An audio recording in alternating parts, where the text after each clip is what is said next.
What's up, everybody? Today I'm going to list the top 20 best television shows of the 70s. Now, these are the most influential TV shows that shaped what you see on TV today. And the best part is that every single one of these shows is streaming online. Stick around to the end, and I'm going to show you how you can watch them all for free.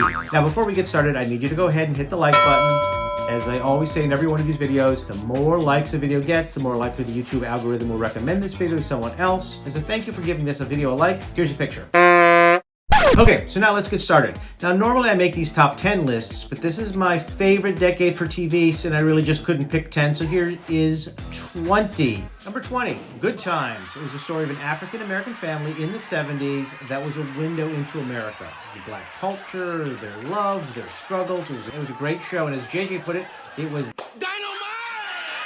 Number 19 was Welcome Back, Kotter. This is where America met John Travolta. But it was a hilarious sitcom about a bunch of funny loser kids called the Sweat Hogs at a loser school, taught by a wisecracking teacher. You gotta love it. Number 18 is The Waltons. It's an important show about a family living in rural Virginia during the Great Depression of World War II, and it's where the term "Good Night, John Boy" came from. Number 17 was Carol Burnett's sketch show. It was a comedy show starring a female comedian. People hadn't seen a female comedian since Lucy, and Carol Burnett was an inspiration to almost every female comic out there today. Number 16 is Little House on the Prairie. I wasn't really a fan, but you have to love the Ingalls family, and it was based on a classic book. It was better than The Waltons, and this one took place in the 1800s, and honestly, this one holds up better than The Waltons.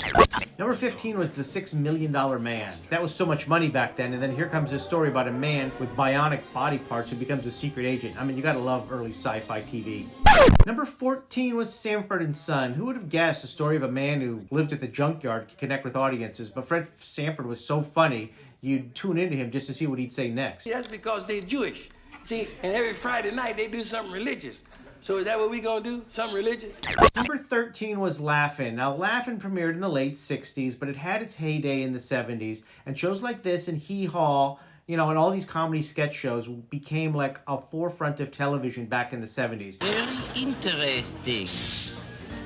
Ooh, but it stinks. So Mary Tyler Moore is number 12, and she came from the Dick Van Dyke Show, and she became an inspiration for all independent working women. She worked in a newsroom. I know I put this at number 12, and there's so many other shows out there I want to talk about, but this is a classic piece of television. If you've ever seen The Office, if you've ever seen Parks and Rec, and you want to know where The Office comedy came from, this is it.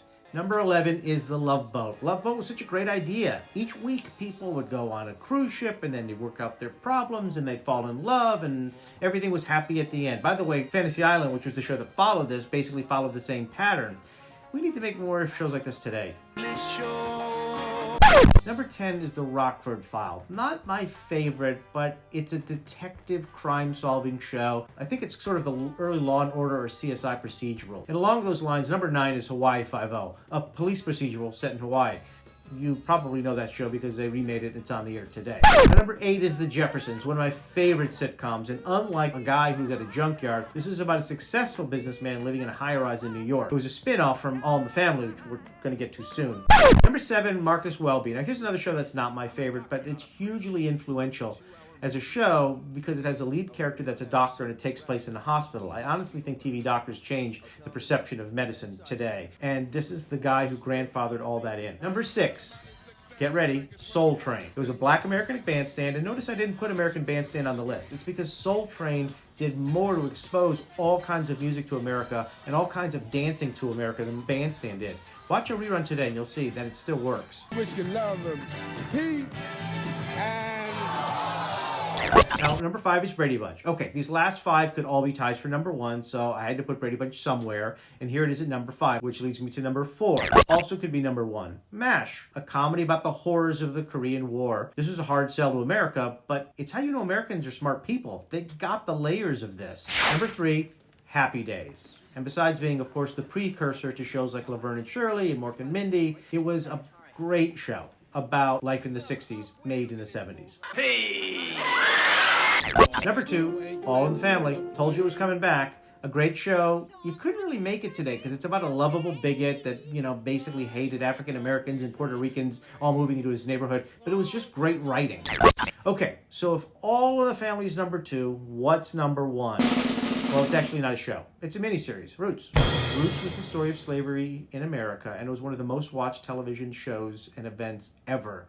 And the idea that this was really the first time viewers saw slavery depicted in entertainment is mind-blowing that it took until 1977. It's a must-see event. I told you that every one of these shows is streamable online somewhere, and they are. It's on YouTube, and on Tubi, or on Pluto, or one of the many streaming services, and you can check out the links below. So finally, I'd like to turn this to you, because if you have any thoughts on this video, or any feedback, anything you like, didn't like, agree with, disagree with, or even if you just want to tell me hello, or just ask me a question, or if you want to take advantage of all the discount links to all the streaming services, of which I've put links below in my description, then leave me a comment and let me know. I read all the comments and I do my best to respond to as many of them as I can. With that said, thank you guys so much for watching, and make sure to hit the like button and the subscribe button, add me on Facebook, and go to my second channel.